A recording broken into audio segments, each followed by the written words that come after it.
Hi everybody, welcome to Electrogyani. Let's see what are the 30 must-know concepts on bipolar junction transistor. The first one is what is a BJT.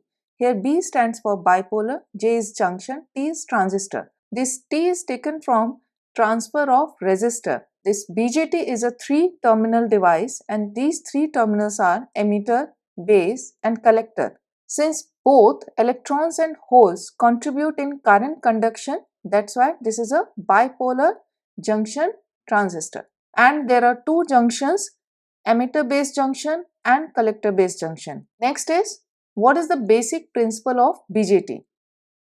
So the basic principle is the use of voltage between two terminals like emitter and base to control the current flowing in the third terminal, that is the collector current. Now what are the types of BJT and their circuit symbol? So there are two types of BJT, NPN BJT and PNP BJT, and these are the circuit symbols of NPN and PNP. Here you should note that this arrow is showing the direction of the current flow, not the electron. This is the current flow direction. So current flows from P to N, that's why the arrow will get reversed in PNP BJT. Question 4. What is the device structure of a BJT? This is very important. So BJT is a 3-terminal device, emitter, base and collector. Here I have taken example of NPN BJT. So the emitter region is of N type, base P type and collector region is of N type.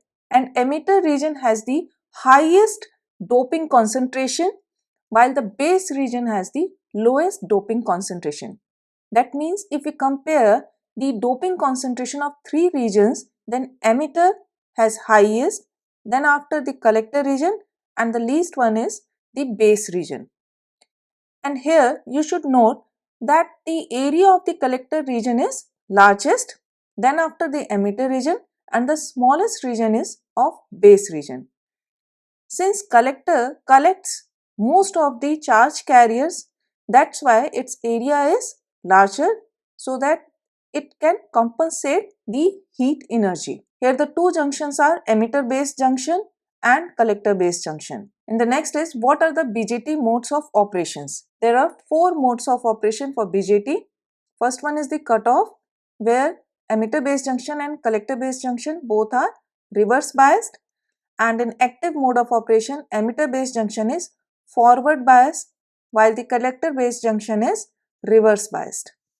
And in reverse active the emitter base junction is reverse biased, collector base junction is forward biased, and in the saturation mode both the junctions are forward biased. Normally we use the cutoff, active and saturation mode of operations. Next, what type of device is BJT? So BJT is a current controlled current device. This equation where the emitter current is sum of collector current and base current is signifying that BJT is a current controlled current device. Next is write expression for collector current. So here collector current is given by this equation where Is is the reverse saturation current that we have already seen in the diode. So this reverse saturation current is inversely proportional to the base width and is directly proportional to the area of emitter base junction. It ranges from 10 to power minus 12 to 10 to power minus 18 ampere. Here VBE is the emitter base voltage, where VT is the thermal volt equivalent. Next is what is common emitter gain? It is given by the beta factor, which is the ratio of collector current and the base current. It is also called common emitter short circuit current gain when the base emitter voltage is 0. It ranges from 50 to 200 and this beta is inversely proportional to the width of base region, and also this beta is directly proportional to the concentration of acceptor and donor ions. This is for NPN BJT. Next is what is common base current gain? So common base current gain is given by alpha factor. It is the ratio of collector current and emitter current. It is also called as common base short circuit current gain when the collector base voltage is 0. It ranges from 0.94 to 0.99. Now, what is the relation between common emitter and common base current gain? This is very important.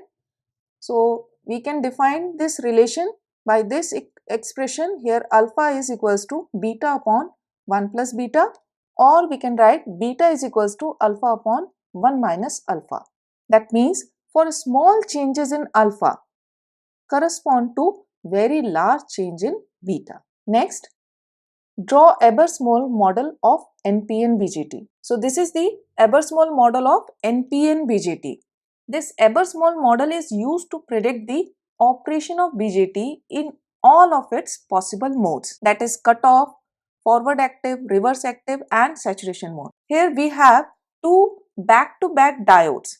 These represents junction of transistor, emitter base junction and collector base junction. And there are two controlled current sources indicate coupling between these two junctions. The alpha R is normally less than alpha F, where alpha F we have already seen it is a ratio of the collector current and emitter current, where alpha R is the ratio of emitter current and collector current. And also these currents IDE and IDC are the currents associated with this emitter based diode and collector based diode respectively, while alpha R IDC, this current, it is the portion of the IDC that is coupled through emitter to base. Similarly, alpha F IDE, this is the fraction of IDE current that is coupled through collector to base. Next is, what is thermal runaway condition? As collector base junction is reverse biased in active mode of operation, a reverse saturation current ICO exists. It constitutes of thermally generated holes of base and electrons of collector. It doubles for every 10 degree centigrade rise in temperature. During BJT working, this collector current increases, which causes collector base junction temperature to rise, which in turn increases ICO. And this increment of ICO contributes in increased collector current, which results in further rise of temperature. So this becomes a cycle. So this process is called self-heating or thermal runaway. It is possible that device may burns out. Next is, what is early effect or base width modulation?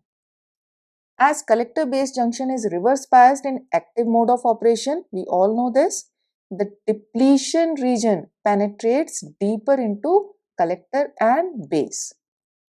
Now, since doping of base is smaller than collector, this penetration of depletion region into base is much larger than collector, which reduces the effective width of base. This modulation of base width is known as early effect. It is given by J.M. Early. Now, the consequences of this early effect is extremely large reverse voltage causes voltage breakdown in transistor. This phenomena is called punch through. Next question is, draw input characteristics of common emitter configuration. So, in common emitter configuration, emitter terminal is common to input and output side, and input signal is provided at the base terminal and output is taken from collector terminal. So, input characteristic is drawn between the base current and the base emitter voltage. Now, this is a simple forward diode characteristic. Now, if we increase this collector emitter voltage, then this current will goes down, and the input resistance is given by the change in base emitter voltage and the change in base current. Now, draw output characteristics of common emitter configuration. As just I have told you that the output is taken from the collector side. So, this output characteristics is drawn between the collector current and the collector emitter voltage, while the base current is constant. So, here you can see that when base current is 0, this region is called the cutoff region, and as we increase this VCE, the collector current after a certain point will becomes almost constant for a constant base current. While increasing the base current and the collector meter voltage, this collector current will also increase. Since collector current is related with base current by this relation, this IC is equals to beta times of IB, that's why it will also rise. Here you should note that base current is in microampere while the collector current is in milliampere. Now the ratio of the change in this VCE upon the change in the collector current will give the output resistance. Now the next is draw input characteristic of common base configuration. In the common base configuration, base terminal is common to input and output side. Input is given at emitter terminal and output is taken from the collector terminal. So here the input characteristics of common base configuration is drawn between the emitter current and the base emitter voltage for a constant collector base voltage. Now as we increase this VCB, you can see there is a change in, or you can say increase in the emitter current. Now draw output characteristics of common base configuration, which is drawn in between the collector current and the collector base voltage while the emitter current is constant. So for a constant emitter current, you can see that the collector current will rise in this way. After a certain point, it becomes constant. Why so? Because this collector current is given by this relation IC is equals to alpha times of IE. So alpha is approximately 0.99.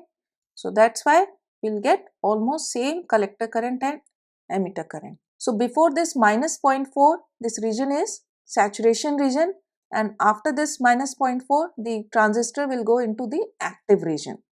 And while this region where emitter current is 0, this is the cutoff region. Now what is the fixed bias circuit?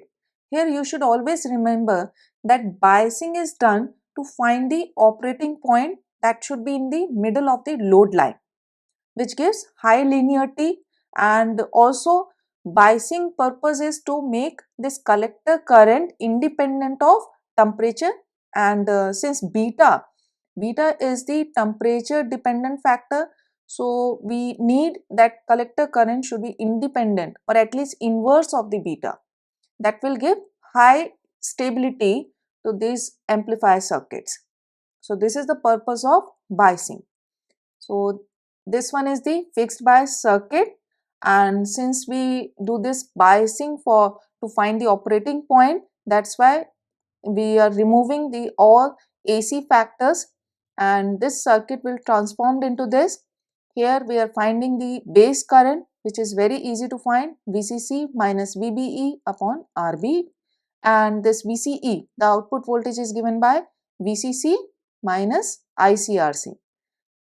Since this VCE, this saturation voltage is very small, approximately 0.2, so we can ignore this. So this IC saturation current is almost equals to VCC upon RC.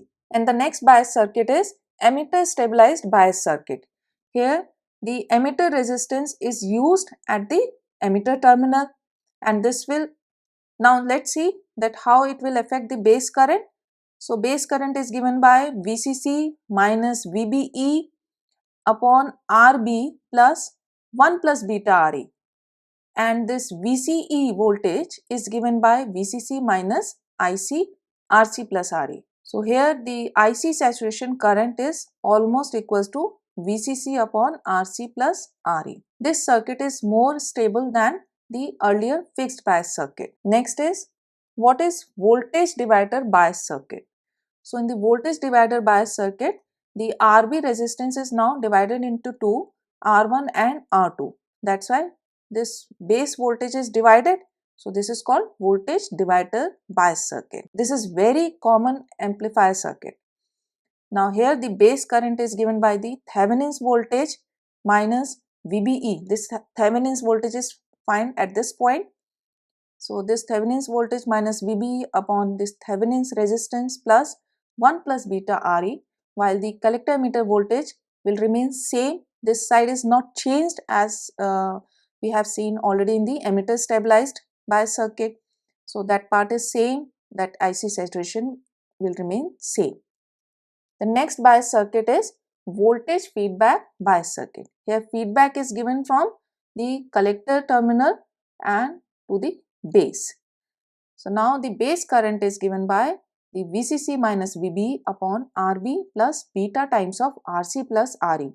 While once again there is no change at the output side, so VCE will remain same, so the IC saturation. Draw small signal hybrid pi model of BJT. This is very important model and it is used in AC analysis. So here we have a small signal input resistance R pi. R pi is given by beta upon GM, where GM is the transconductance of the transistor. It is given by IC upon VT. VT is thermal volt equivalent. So this VBE is the voltage across the R pi. This VBE can also be represented by V pi. So this is small signal base emitter voltage. Now here the collector current is given by GM VBE. Since this dependent current source is depending on the voltage VBE, that means we have represented BJT as a voltage controlled current source. This voltage is controlling the current source. And now we can also represent BJT as a current controlled current source if we replace this GMVB with beta IB.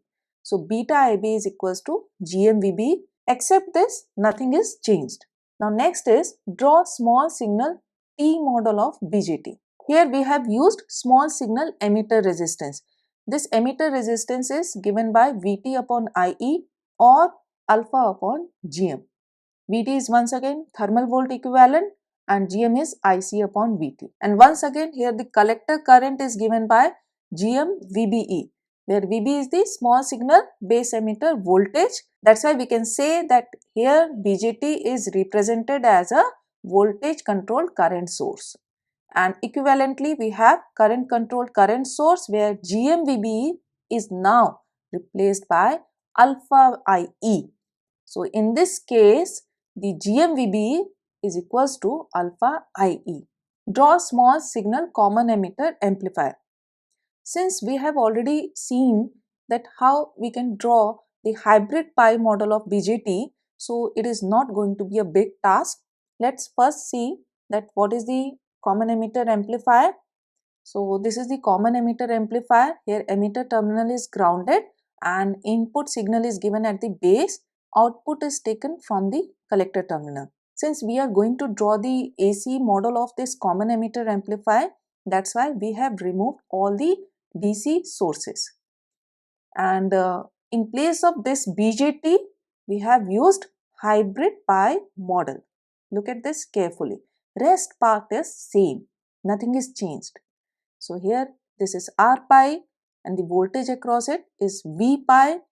The input resistance is given by R pi, and at the collector side this is GMV pi. This dependent current source is depending on voltage V pi, and we have R naught. R naught is the base width modulation resistance. RC is drawn as it is. So the output resistance is the RC parallel RO. Next is what are the BJT internal capacitances? For the high frequency analysis, internal capacitances play major role. So note it down carefully. First is base charging or diffusion capacitances. It is given by this equation, where GM is the transconductance and we have already seen GM is given by IC upon VT. This capacitances arises due to the minority carrier charge stored in the base, where tau f is the forward base transit time. This transit time is the average time a charge carrier spent in crossing the base. The next is base emitter junction capacitance, which is given by this equation. You must be familiar of this equation. We have seen in the diode. So M is usually 0.5. The third one is collector base junction capacitance. Its expression is almost similar to base emitter junction capacitance, but its grading coefficient ranges from 0.2 to 0.5.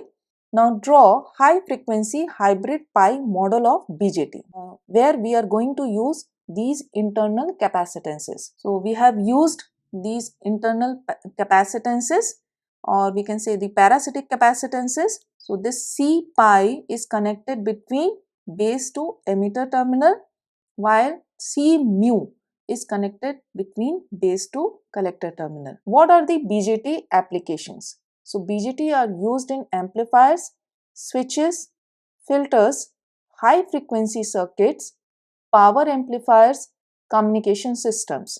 Now compare common emitter, common base and common collector amplifiers.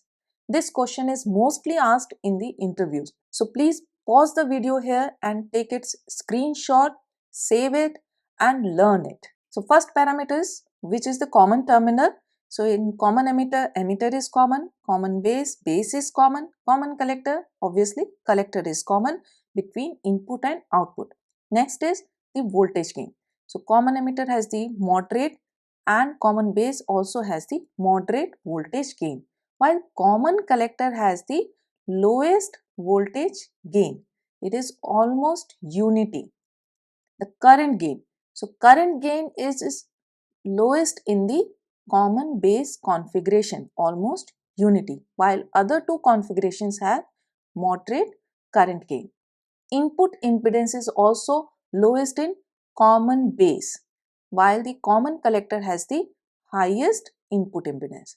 Output impedance is lowest in common collector configuration. Now the next is the application. So the common emitter is mostly used in audio amplifier because it provides moderate voltage gain and moderate current gain. That's why in audio amplifier, while the common base configuration is used as pre-amplifier and common collector is used for impedance matching. Compare BJT and diode. Now this table is showing the comparison of BJT and diode. Here BJT has 3 terminals, emitter, base, collector, while diode has 2 terminals. BJT are 2 types, NPN and PNP. There are 2 junctions in BJT, emitter base junction and collector base junction, while diode has only 1 PN junction. BJT is an active device. It can amplify signal while diode cannot amplify signal. That's why it is passive device. Operation, BJT can perform amplification and switching both, while diode can perform only switching. We have already seen various applications of BJT like electronic switches, amplifiers, oscillators, regulators, etc. While diodes are used in clipping, clamping, rectifiers, voltage multipliers, etc. Next question is compare BJT and MOSFET. So here we have the comparison of BJT and MOSFET. So BJT has 3 terminals while MOSFET has 4 terminals: drain, gate, source and body. Types of BJT we have seen that NPN and PNP, while MOSFET is NMOS or PMOS. Polarity, BJT, this difference is very important. BJT is bipolar device while MOSFET is unipolar device. Controlling quantity, that BJT is known as current controlled current source while MOSFET is voltage controlled current source. Input impedance of BJT is low while MOSFET has very high input impedance. The temperature coefficient in BJT is negative while in MOSFET it is positive. Switching frequency in BJT is low in comparison to MOSFET.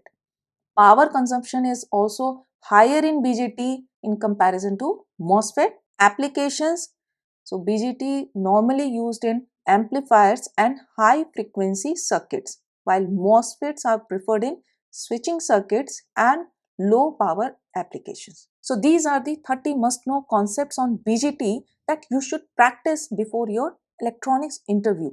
Next video will be on 30 must know concepts on MOSFETs that are mostly asked in your electronics interview. So don't miss it.